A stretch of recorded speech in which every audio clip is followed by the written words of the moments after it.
সুন্দর অসিসিতাই সুন্দরের চরণে সশব্দ অনন্ত কোটি প্রণাম নিবেদন করে আজকের এই আনন্দ বাসরে আমরা সমবেত হয়েছি গৌর গোবিন্দ কথার অসুস্থ আস্বাদন করব বাসনা নিয়ে।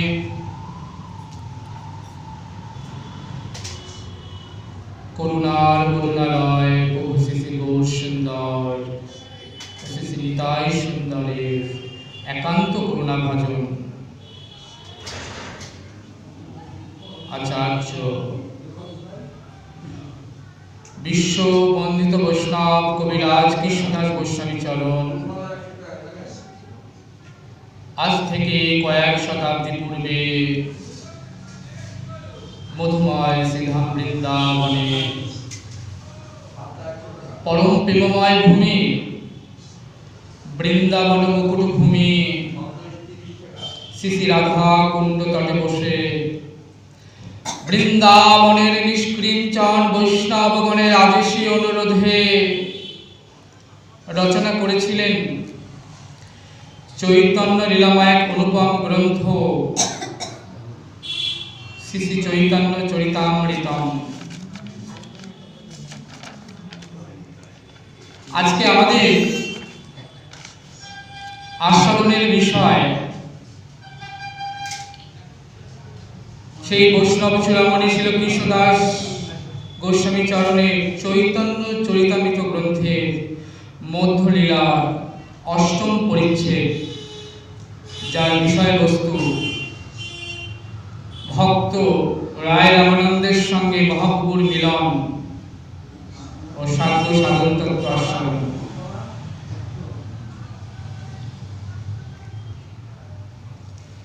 আমরা সেই সাধ্য সাধন তত্ত্ব প্রসঙ্গে শ্রীমান মহাপ্রভুর সঙ্গে রায় রামানন্দের যে মিলন গোদাবরীর তটে মহাপ্রভুর কৃপা হলে তার কিঞ্চিত আস্বাদন করব। গোস্বামীচরণ গ্রন্থে বর্ণনা করেছেন বিশেষ করে মধ্যলীলা দ্বাবিংশ পরিচ্ছেদে বন্দে শ্রীকৃষ্ণ চৈতন্য দেবং তাং করুণার নবম কলোপ্রিয় গৌর ভক্তিজন প্রকাশিতা। বলছেন, আমি করুণা সিন্ধু শ্রীমান মহাপ্রভু বন্দনা করি এবং তার করুণার নবম, তিনি করুণার সাগর, করুণার সিন্ধু। তিনি এই ঘোর কলিযুগে এমন এক গোপন প্রেম প্রকাশ করলেন যে প্রেম তিনি আর কোনো যুগে কোনো কালেই প্রকাশ করেননি। বিদগ্ধ মাধব গ্রন্থে পরম পূজ্যপাদ বৈষ্ণব আচার্য শিলরূপ গোস্বামীচার্য বললেন, অনার্কিত চরিচিরা করুণায় অবতীর্ণ কল সমর্পিত মুন্নত উজ্জ্বল রসম সভক্তিষ্যম হরিপুরত সুন্দর দুতি কদম্ব সন্দীপিত সদা হৃদয় স্কন্দরে স্ফুরত বক্ষচিনন্দন। আমি সেই গৌর সুন্দরের বন্দনা করি যে গৌর সুন্দর এই ধন্য কলিতে আমাদের কাছে সেই অনার্পিত ধন, যে ধন হরিনাম সংকীর্তন, তিনি করুণা করে এসেছেন দেবার জন্য। তিনি শুধু একা আসেননি, তিনি করুণাময় সাথে করে এনেছেন করুণাময়ীকে। করুণাময়ীকে এনে শ্রীধাম নবদ্বীপে অবতীর্ণ হয়েছেন সেই বিশ্বভানু দুলারী রাজনন্দিনী ভাবাবেশে। কি করলেন না, সেই সোনার মেঘ, সোনার পায়ে সোনার ধুলি মেখে মেখে যিনি ছিলেন ব্রজের ব্রজেন্দ্র নন্দন, সেই আনন্দ স্কন্দ পরমানন্দ সচ্চিদানন্দ আনন্দ রসঘন বিগ্রহ, যিনি অনাদির আদি গোবিন্দ সর্বকারণ কারণম, সেই গোবিন্দ যিনি মহাপ্রভু হয়ে এসেছেন এই ধন্য কলিযুগে। এসে কি করছেন না, কলিযুগের দুঃখ দুর্দশা দেখে আমরা কলিগত জীব, অন্নগত প্রাণ, অধপথে মন, কামনী কাঞ্চনের প্রতি আসক্ত, সর্বত্র অনাচার অবিচার, তাতে করে কলির জীব বড় কাঙাল, তাতে করে কলির জীব বড় দুর্দশাগ্রস্ত, ভজনহীন, সাধনহীন, যোগ্যতাবিহীন। তাই এখনো কলিজীবকে তিনি এসেছেন সেই অপ্রাকৃত প্রেম ধন দেবার জন্য। কারণ কলিজীব সে তো সত্য যুগের মতো যোগ সাধন করতে পারবে না, আবার ত্রেতা যুগের মতো যাগ যজ্ঞাদিও করতে পারবে না, আবার দাপরে না পরিচর্যা, দাপর যুগের যে পরিচর্যা সেটাও করতে পারবে না। তাহলে বললেন এই কলিযুগে কলিজীবের কি উপায় হবে না? মহাপ্রভু বললেন কলৌ নাস্তব নাস্তব নাস্তব গতির অন্যথা। হে কলিজীব, তোমাদের কিন্তু আর কোনো উপায় নেই হরিনাম বিনা। এই নামই তোমাদের একমাত্র সার। নামের ভেলায় ভাসিয়ে দাও নিজের জীবন তরে। তাই বললেন এই নাম বিনা তোমাদের আর কোনো গতি নাই, গতি নাই, গতি নাই। তিনবার বললেন কলৌ নাস্তব নাস্তব নাস্তব গতির অন্যথা। তাই এই ধন্য কলিযুগে মহাপ্রভু সেই গোলকের প্রেমধন, যে ধন গোলক থেকে এনেছেন, নিগম কল্পতরু গলিত ফলম সুখ মুখোদ্গত অমৃত সংযোজতম পিবত ভাগবত রসমালায়লম বহুরূহ রসিকা ভাবুকা। হে রসিকগণ, হে ভাবুকগণ, তোমরা মুহুরুহু পান করো এই কৃষ্ণ নামামৃত প্রেমরস। প্রতিনিয়ত, প্রতিক্ষণে, প্রত্যেক মুহূর্তে এই রস পান করো। তাই চৈতন্য ভাগবতে মঙ্গলাচরণে বৃন্দাবন দাস ঠাকুর বর্ণনা করলেন আজানুলম্বিত ভুজ কনক বদত সংকীর্ত নৈক পিতর কমলাটাক্ষ বিশ্বম্ভর দ্বিজবর যুগধর্ম পাল বন্দে জগতে প্রিয় কর করুণায় অবতার। হে গৌরহরি, তুমি সর্বভক্তের হৃদয়ে সদা সর্বদা বিজয়িত হও।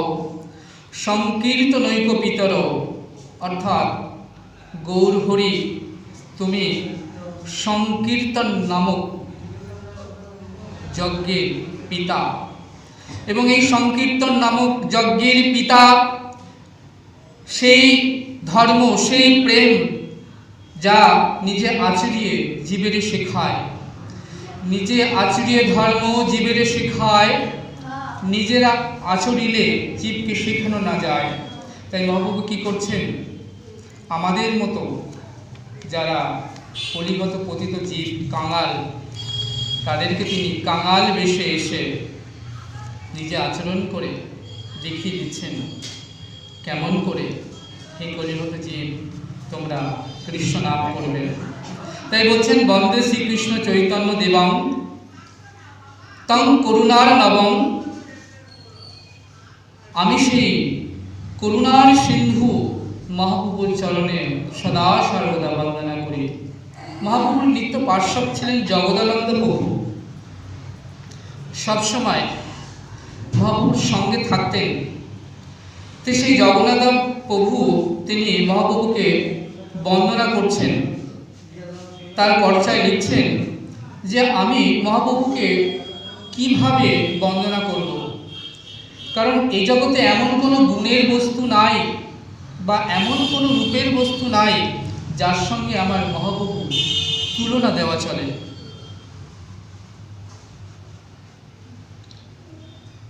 তাই তিনি মহাপ্রভুকে বন্দনা করতে গিয়ে সাগরের সঙ্গে তুলনা করেছেন। সাগর অর্থাৎ সিন্ধু।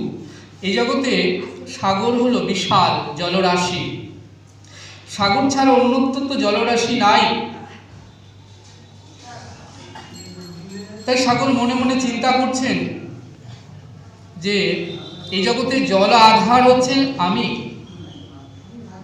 আমি যদি ডাঙায় যে সকল প্রাণীরা থাকে, উদ্ভিদকুল, প্রাণীকুল, মনুষ্যকুল, তাদেরকে জলদান না করি তাহলে তো তারা বাঁচতে পারবে না। কারণ আমার বক্ষে রয়েছে অগাধ জল, কিন্তু সেই সকল জল জীব পান করতে পারে না। পান করলেও তৃষ্ণা নিবারণ হয় না। কেন না? সাগরের জল বড় নোনা।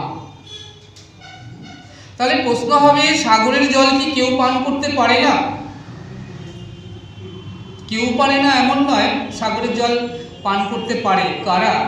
যারা সাগর বক্ষে নিবাস করে। যে সকল প্রাণী সাগরের বক্ষে নিবাস করে, অর্থাৎ সাগরের সঙ্গে যাদের প্রত্যক্ষ যোগাযোগ আছে, তারা অবশ্যই সাগরের জল পান করে। কিন্তু যাদের সঙ্গে প্রত্যক্ষ যোগাযোগ নেই, তারা কিন্তু সাগরের জল পান করতে কখনোই পারে না। কারণ সাগরের ওই নোনা জলে তাদের কি হয় না, তাদের কিন্তু তৃষ্ণা মিটে না, কখনোই তৃষ্ণা নিবারণ হয় না। তাই সাগরাজ মনে মনে চিন্তা করছেন, চিন্তা করে সূর্যদেবকে ডেকে বলছেন, ওগো সূর্যদেব, দেখো আমার আছে বক্ষে কত জল আর তোমার আছে কিরণ। তাই তুমি কি করবে জানো? তোমার কিরণ দিয়ে আমার সাগরের জলকে বাষ্পায়িত করে ওই আকাশে মেঘের মধ্যে সঞ্চারিত করে দাও। তাহলে কি হবে না, পৃথিবীর মধ্যাকর্ষণ শক্তির ফলে যখন ওই মেঘ থেকে বর্ষণ হবে, বর্ষণ হলে কি হয় না, বৃষ্টি হয়ে যখন জল পড়বে, আর জল সাগর থেকে যে জল বাষ্পায়িত হয়ে মেঘের মধ্যে সঞ্চারিত হলো, সেই জল যখন পড়ে তখন ডাঙায় পড়ে, সাগরেও পড়ে। আর তখন কি হয়, সাগর কিন্তু রত্নাকর নয়, কারণ সাগর বক্ষে রয়েছে অগণিত শক্তি, ঝিনুক। তো সেই প্রথম যখন সাথী নক্ষত্র যুগে যখন ওই মেঘ থেকে বৃষ্টি সঞ্চারিত হয়, ওই সাগর বক্ষের শক্তিগুলো কি হয়, সাগরে থাকে বটে, কিন্তু সাগরের জল পান করতে পারে না, তারা সাগরের জল পান করে না। তখন ওই সাথী নক্ষত্র থেকে যখন প্রথম বৃষ্টি পড়ে, ওই এক বিন্দু জল যখন শক্তির মধ্যে এসে পড়ে, ওই ঝিনুকের কপাটটা বন্ধ হয়ে যায়। আর সাগরের মধ্যে সেই ঝিনুকগুলো কি হয়, এক বিন্দু জল নিয়ে অগাধ সমুদ্রের মধ্যে নিমজ্জিত হয়, আর কখনো কিন্তু সেই কপাট খোলে না। ধীরে ধীরে একদিন সেই জলবিন্দু বক্ষে ধারণ করার ফলে সেখান থেকে তার মধ্যে তৈরি হয় কত মুক্ত, কত প্রবাল, সাগর হয়ে ওঠে রত্নাকর, কত রত্ন।